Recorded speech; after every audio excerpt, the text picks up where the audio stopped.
And for me, okay, you're watching this stream. Today we look ahead to January the 14th and Uganda's presidential election. What are your hopes and fears for the leadership in Uganda for the next 5 years?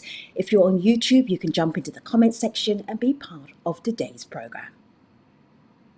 And the current situation in Uganda as of now, everyone is on tension, citizens are on tension because the anxiety of who is going to win, the current state, people think they're going to rig the elections, and then the different parties that are on board, at least we have about 11 candidates, and the situation is really a tense one, but we hope we have a peaceful election.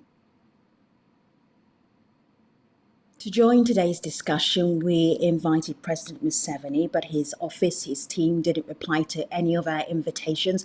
We also scheduled presidential candidate Bobi Wine to be part of the conversation, but earlier on today, he said he was unable to join us due to campaign commitments. But we do have an excellent lineup. Hello, Joel. It's really good to see you. Hello, OFWONO. Hello, Lydia. Thank you for being part of the stream. Joel, tell everybody who you are, what you do.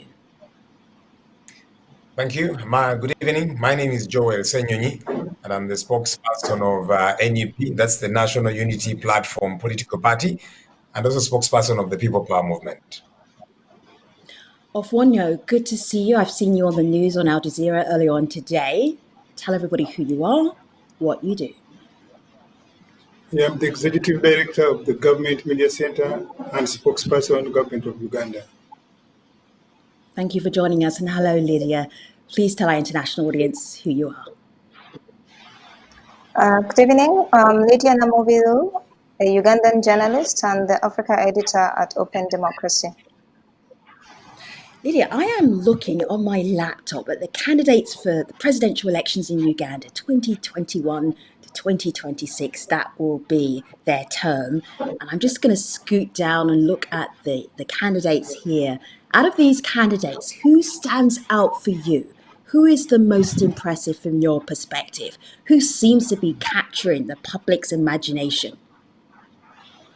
Those are two different questions. The one I find most captivating is not necessarily the candidates that's most capturing the public imagination.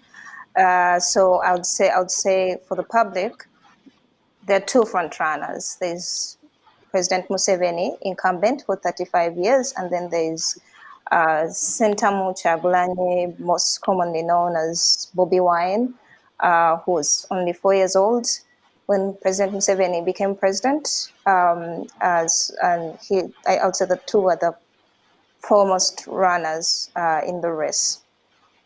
I'm not voting either necessarily.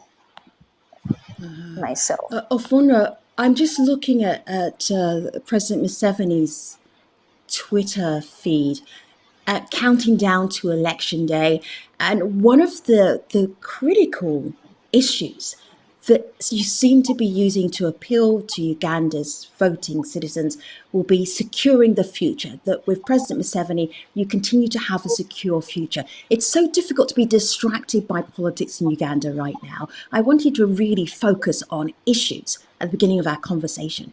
Is that the biggest campaign promise that the government is giving the people of Uganda, a secure future? Yes, because 35 years ago, Museveni got Uganda in the abyss. A failed state, no army, no parliament, no judiciary, no civil service, nothing, no economy. Not even the basics, sugar, salt. Over 35 years, all those are now uprooted. There was no democracy, no media. We have made tremendous journey of transformation, of empowerment of the previously marginalized women, youths, young people, the disabled. We were a pariah in the international community. We want to continue with Museveni's leadership, with the NRM leadership, so that we continue to consolidate and secure the future. We do believe that we have built a firm foundation on which we can build a better and a greater Uganda. And so every indication is that Yoweri Museveni is the preferred candidate for majority of Ugandans. There may be a lot of noise in town, but that is the reality. Museveni is going to win. His party, the National Resistance Movement, is going to win overwhelmingly the next parliament and the local governments of Uganda. Our conservative estimate, 70%, 73%. I don't think there's going to be a big dent from the current formations in the country, political formations in the country. All right, let me bring in Joel here. Joel, I've been following your outreach via social media. Uganda has 3 major problems you tweeted out recently. 1, leadership. 2, leadership. 3, leadership. Critical issues as you approach election day for you that you're appealing to the Ugandan public. What are they? Joel, go ahead. Hi there, Joel. Can you hear me? Critical issues approaching the January 14th election. I saw you tweet out leadership. Any other points? Any other mandate apart from that? Joel, go ahead. We may have lost Joel. Let's see. Hi, Joel. All right. I'm back now. So talking about that tweet specifically, I say that yes, there are 3: leadership, leadership, leadership, because ultimately everything is revolving around leadership. When you go to our hospitals, there's no medicine. Women are giving birth on the floor. Why? Bad leaders who are not concerned about the people. The OPONDOs will spend billions of taxpayers' money, government officials, flying out for treatment. And so they'll not be concerned about the ordinary taxpayer. It's bad leadership that, sees our children studying under trees in 2021, 35 years later of the leadership of Mr. Museveni. It's bad leadership that does that. When you look at our economy, these guys keep talking about progress. Oh my goodness. A few are extremely rich. The gap between the rich and the poor is so wide. So when you look at GDP and GDP per capita, yes, it will show you that there's a bit of progress. But you see, GDP per capita, it means, so yes, there's somebody who is extremely rich and another who is too poor. They'll do a balance and then get an average. So many young people are unemployed in this our good country. When you look at our human rights record, for heaven's sake, opposing Mr. Museveni is like a death sentence. People are being killed, people are being maimed, hundreds of people are behind bars because one man wants to rule our country forever. And for us, we are saying, no, we can't do better. We should be able to do better. We think that 35 years later, Mr. Museveni has done what he's been able to do, but there's lots of things that he has messed up. Corruption in this, our good country, is skyrocketing. Government officials are stealing on a daily basis billions of taxpayer money that is meant to fix education and all these different things. And so that's why I keep taking it back to leadership. Once we get leaders that are going to serve the people as opposed to serving themselves, the situation can change. It should be able to change. I'm just looking here at a tweet from Baker. Baker is part of the conversation that we were having online. And he says that President Museveni is the right choice, tried, tested, strategic. Others are not thinking anywhere beyond the 14th. Lydia, your take on that?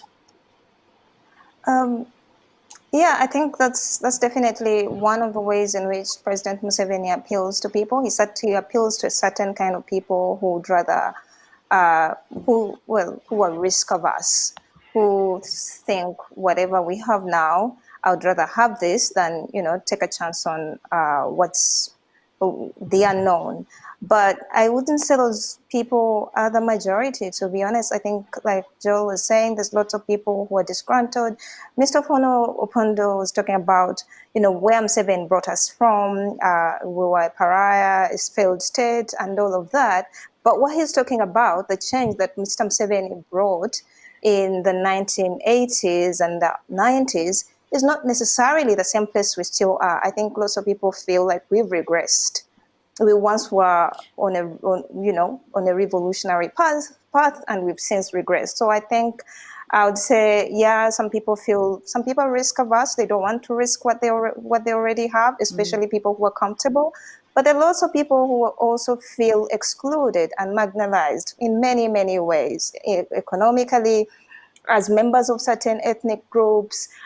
Young people do not see themselves represented at all by the government. It's a government run by old men who very often do old men things like slowing down the internet, closing social media.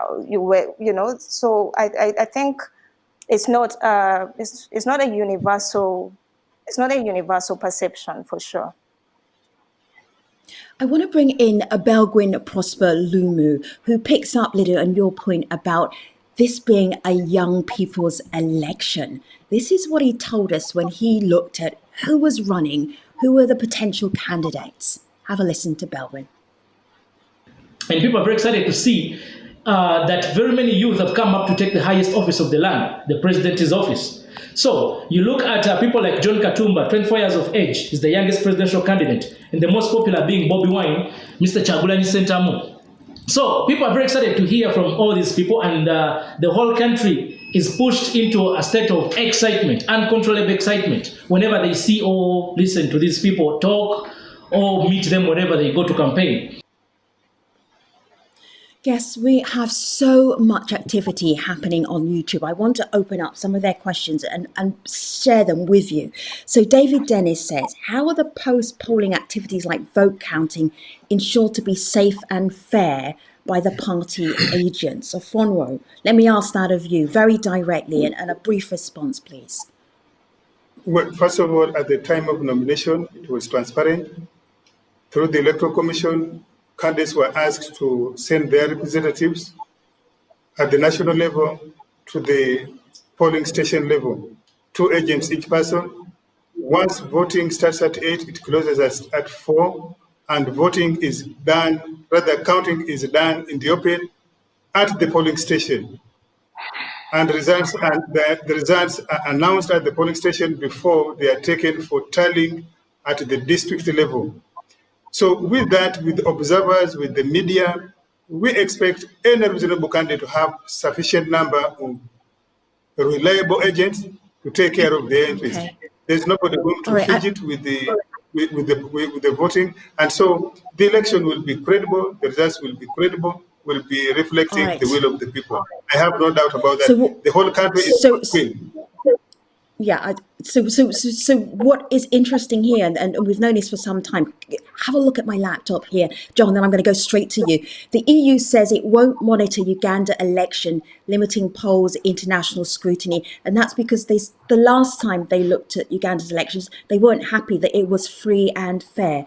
Joel, how confident are you that this election, January the 14th, the number of people who voted, the votes that went to various candidates, they will be accurate? Our elections are very troublesome. There's a lot of intimidation that happens on a daily basis. And you see, an election is a process. It's not just an event. So we're talking about 14th. It began a long time ago, and then it will head to 14th and thereafter. It's an entire process. It begins with consultations, for example, that are provided for within our laws. But if somebody is desirous to stand for president, they can go across the country consulting. Bobi Wine tried to do that, and they stopped him. They said, no, you won't move around.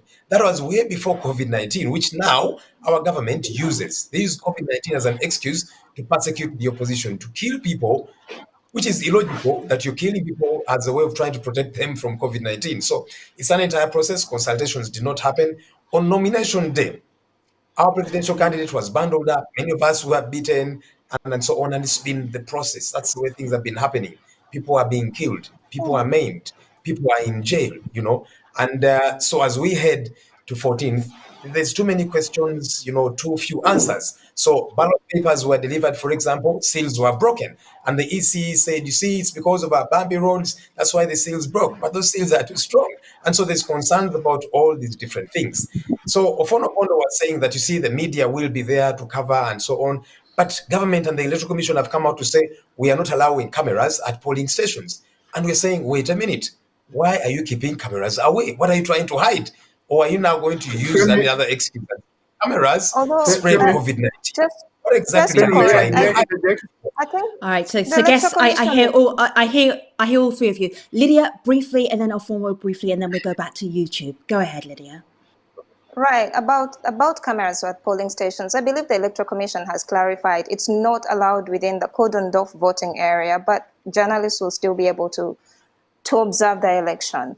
However, I understand people, you know, like the EU teams that are no longer observing the elections because, like, like the EU, Ugandans are very familiar. You observe, you see, you document a lot of wrongdoing, and nothing's done about it. I mean, every election since 2006 has been challenged in court, and the court has made long lists of recommendations, most of which are just ignored.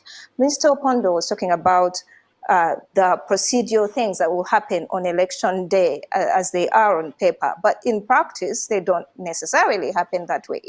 I live just about 6 kilometers from the Electoral Commission. In 2016, my polling station got their ballot papers at 3 p.m. And like he's telling you, then voting ends at 4 p.m. When are people going to vote? So I think it's one thing to put things on paper. It's quite another to actually ensure that those things happen. And when things fail to happen as they should, that remedy is, that voters have remedy and correction is made to avoid those things being repeated, which we haven't seen so far. So I really completely understand people who don't feel like this is going to be a fair election. I think we haven't seen sufficient commitment from the government to make it fair, and it certainly doesn't help that unfairness benefits the regime's candidate. If you have been following Uganda's elections, obviously if you're inside of Uganda, you will know this, that some of the opposition candidates have had quite a challenging time. I'm putting that lightly. I want to show you presidential candidate Bobi Wine just a little while ago when he was campaigning and what happened to him. Let's have a look. I'm back again. I'm sorry, I've been tear gassed in my car. The police officer is ordering that I'm not supposed to park on the side of the road and speak to media.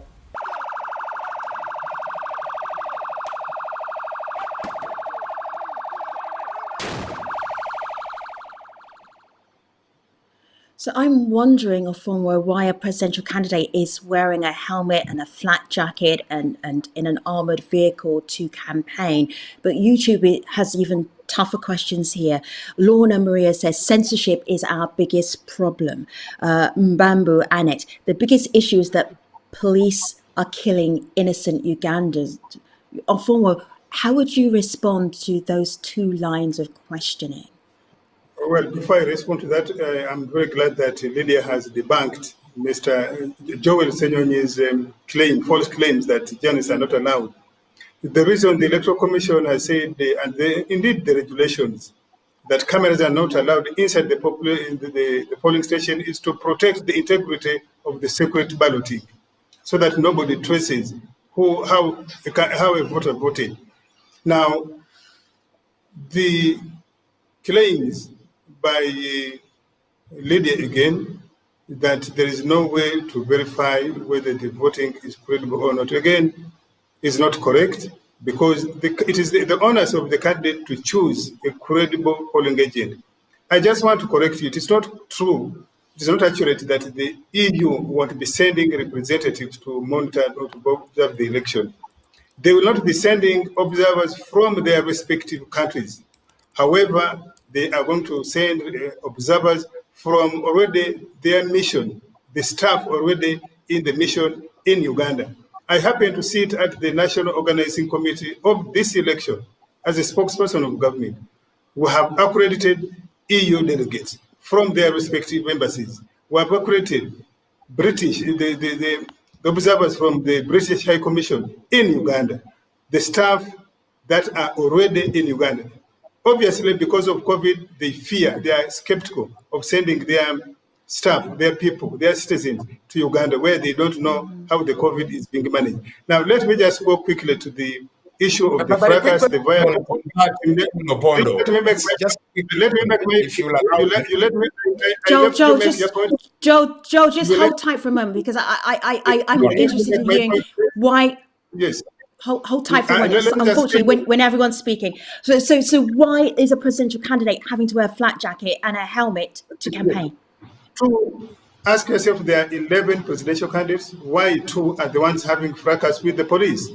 Those 2, Kyagulanyi and Amuriat, have clearly said more than 100 times that they will conduct this campaign, this election, through defiance of the law, to bring the country to a standstill, civil disobedience. in the hope they can make governance in Uganda possible and hopefully overthrow the government. So, Fonwa, I just want to push you because we only have so much time in this show. So, it was like, what? Why is it? Why are they wearing? Part of it is theoretical. Some of it is a drama.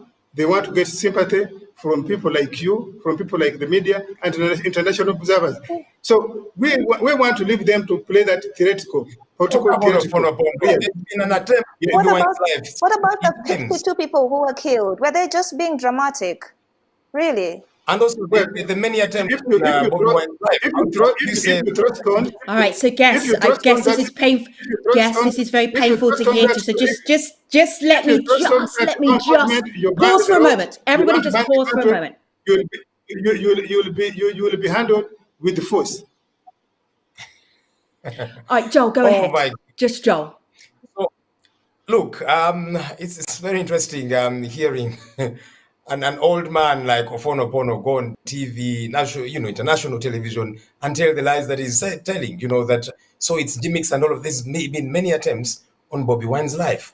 We just saw a video there. They just shoot aimlessly numerous times. They have shot at somebody very close to him, clearly targeting him. And so he's trying to shield himself. OFWONO says that my candidate, Bobi Wine, said he's going to defy all the laws. Which laws are we talking about? Because there's a campaign schedule. He goes out there to campaign in districts that he's meant to be in, and the police says, no, you cannot. He goes to speak at radio stations, and they pull him out. Police officers. So is he spreading COVID-19 even when he's on radio? But there's a question I'd wanted to ask OFWONO about, the observers. So he says, yes, they've accredited all these observers and all of that. But you see, all the reports that these people produce are never acted upon. And that's why they're saying, you know what, I would rather not be part of this. But it's not just the observers of OPONDO. The Supreme Court of our country did issue out recommendations, 10 of them, to try and sanitize our elections. The government of Uganda, for which OFWONO you speak, has not implemented even one. So why go around in circles and say, yes, we are accrediting them and they are around, but of what use is it for you to accredit them? They are around, they make recommendations, and you don't act upon them. Well, a recommendation can be taken and can be rejected. Yes, Lydia, go ahead. A court. I mean, that's shocking that that the government spokesperson would say that court recommendations, a court ruling can be rejected or taken. That's shocking. We're talking about the highest court in Uganda. But I do have a question for a different question. When you talked about ensuring the credibility of the voting process, you talked about candidates picking agents, credible agents and all of that. But I'm not a candidate. I'm not an agent's candidate. I'm just a voter who would like to cast my vote. I live just 6 kilometers from the Electoral Commission. It's 3 p.m. My ballot papers, the ballot papers Lydia, are not we have there. 1 minute left in this show. Ask your question. Okay. What is Lydia supposed to do under those circumstances? Well, first of all, briefly. First of all, delay of my ballot materials is not the dominant feature in the election. But let me go specifically to your polling station. Assuming it comes late, the law says whichever voter is on the queue by 4 o'clock will vote even if it goes up to midnight. So that's the law. So if you're on the queue by 4, you will vote. All right. So guests, we have so much conversation happening on YouTube. This was a very timely show to be looking ahead to what may happen in Uganda come voting day on January the 14th for FONWO. Joel, Lydia, YouTubers, thank you for your excellent questions. I want to have a look here back at my laptop because there were so many issues that we haven't yet discussed, and my laptop was frozen, so I can't be able to show you that. I'm sorry about that. But there are stories that we're running right now on AJStream.com. Facebook shuts down Ugandan accounts ahead of general elections. That is a big story. Has your YouTube, has your online connectivity in Uganda, has that slowed down? That is a big story. And then I also want you to look at my colleague, Catherine Soy. She is tweeting, she is reporting from Kampala. You will see her on AlJazeera.com. You'll see her on AlJazeera English as well. So keep following this story. It is a big one. Thank you, everybody, for being part of the show. I'll see you next time.